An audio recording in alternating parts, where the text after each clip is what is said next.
विद्युत संचारण प्रकल्प परिचालन संस्कार और ओपीटीसीएल कैडर पुनर्गठन प्रस्ताव रे शक्ति विभाग शिक्षाधिकारी पक्षपातिता विरुद्ध रे मोहमबती जाली प्रतिवाद कले असंतुष्ट ओपीटीसीएल जंत्री। मु जोगेंद्र कुमार जेना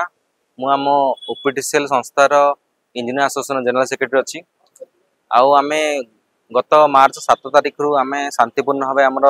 विरोध भाव प्रदर्शन करुछु। आमर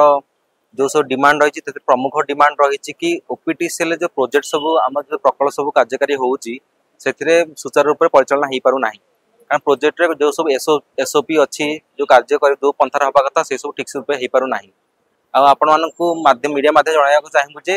कि ओपीटीसीएल जो प्रकल्प जो खर्च होउची जहाँ मिलूँ अनुदान से होउची पब्लिक प्रॉपर्टी माने ओडिशा जनतार ही पैसा यहाँ मात्र ये जो प्रोजेक्ट होउची प्रोजेक्ट करया पूर्व प्रकल्प करया पूर्व जनरली गोटे प्रोसेस थाए जो प्रथम लैंड एक्विजिशन करा जाए जमी अधिग्रहण करा जाए जो रूट दे ट्रांसमिशन लाइन जीव सेटा को माने देखा जाए कौ रूट दे लाइन जाऊँगी ता सहित अनुदान मेन हूँ फंडिंग कौट आसो जो खर्च प्रोजेक्ट प्रकल्प जो खर्च हम से अनुदान कौट आसो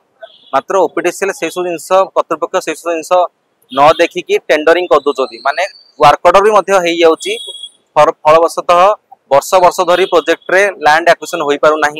इवेन भी आप लाइन जो फॉरेस्ट क्लियरेंस दरकार जंगल अधिग्रहण जो परमिशन दरकार सेटा भी अधिग्रहण करी हो नाही फलवशतः प्रोजेक्टटा 3-4 वर्ष 5-10 वर्ष भी प्रोजेक्ट अच्छी जोटा एपन सरी पारि नाही। शक्ति प्रकल्प गुड़िक राज्य विकास मूल्यांकन रे अग्रणी भूमिका ग्रहण करुथिबा बेले विभागीय अधिकारी मानकर उपेक्षा हेतु विभिन्न बाधार सम्मुखीन हेउअछि। बिना भूमि अधिग्रहण लाइन रूट सर्वे मृत्तिका सर्वेक्षण भली गुरुत्वपूर्ण पूर्व आवश्यक कार्य संपूर्ण होई नथिबा बेले निगम कर्तृपक्षों चाप जोगु कर्मचारी माने प्रकल्पर आर्थिक आकलन एवं टेंडर प्रक्रिया समाप्त करने को बाध्य हेउछंती। योजनार अभाव जोगु प्रकल्प समाप्ति रे आहेतुक विलंब हेउछि। गुरुप्रसाद मिश्र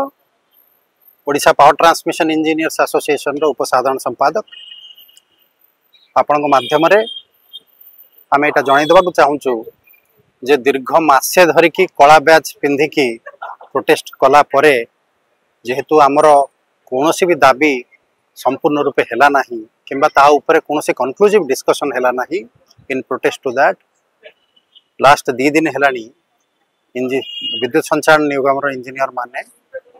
मोमबत्ती जलाई प्रतिवाद करुचंती। प्रकल्प निर्माण प्रक्रिया रे सुधार कैडर रिस्ट्रक्चरिंग प्रोसेस जो अच्छी ओपीटीसीएल कैडर रिस्ट्रक्चरिंग कैडर पुनर्गठन प्रक्रिया से कौन सी पातर अंतर न करवा शक्ति विभाग द्वारा स्टाम्प्स प्रोजेक्ट रे एम्प्लॉय मानकर भागीदारी आउ रिक्त पदवी पूरण करने को लेकिन ये 4टी दफा दाबी नहीं आम माने प्रोटेस्ट अच्छु। एही विषय रे दीर्घ वर्ष धरी निगमर सर्वोच्च अधिकारी मानकु जंत्री संघ बारंबार अवगत कराइथिबा सते कोनोसी सुफल मिली पारि नाही। 2021 मसिया ठारू ओडिशा सरकार को अधीन रे थिबा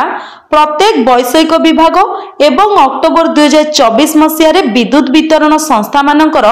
कैडर पुनर्गठन प्रक्रिया समाप्त होई सारिथिबा बेले ओपीटीसीएल कैडर पुनर्गठन प्रस्ताव शक्ति विभाग रे दीर्घ 1.5 वर्ष धरी पड़ी रही। प्रकाश योग्य जे शक्ति विभाग अधीन रे थिबा निगम रे कार्यरत जंत्री मानकर